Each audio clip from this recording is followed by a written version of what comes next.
Nomophobia is a term we came across when preparing our next story. It's a mashup of no mobile phone phobia, the fear of not having your smartphone or being connected with others through it. Though the devices are a relatively recent invention, an increasing number of people seem to have developed a psychological dependence on them, and that's getting researchers' attention. It's been 10 years since the iPhone debut, and it's hard to imagine a world without the smartphone. We use our smartphones to work, entertain, organize, do hundreds of daily tasks, even find love. We might jokingly say, I'm addicted to my smartphone, but more and more, researchers are starting to agree. So think back to life without a smartphone.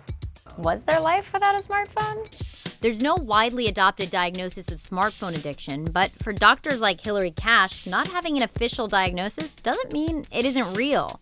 I'm still amazed at how many people do dismiss it as a silly idea, even plenty of people in my own field. For those who specialize in technology addictions, what goes on inside your head looks similar to what goes on inside your head when you're dealing with other addictions. The regions of the brain that light up when engaged in your smartphone, those are the same regions of the brain that are engaged when you're using drugs and alcohol.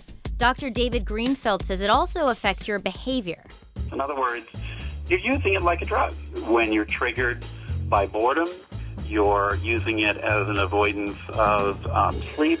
You're using it to increase your mood when you're feeling a little down, or you're using it to avoid social situations when you walk into a party. He warns it takes a trained professional to tell you if you're addicted to your phone. Self-diagnosing won't work. That's because we're terrible at estimating how much time we actually spend online. A 2015 study found that people use their phones twice as much as they think they do.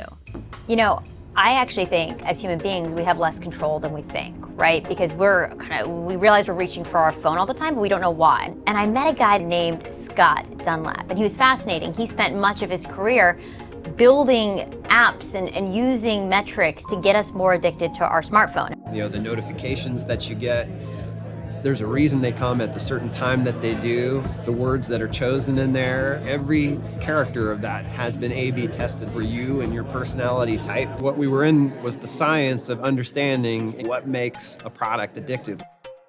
Over 77% of Americans now own a smartphone. That's almost double since 2011. What is clear is that our relationship with our phones is changing.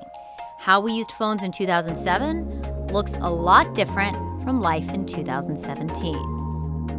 Normative use would be use that doesn't impact anything in your life. In other words, you use it to make a phone call, you use it for your GPS, you don't have it on the table when you're eating your dinner. You're using it, but you're using it very moderately.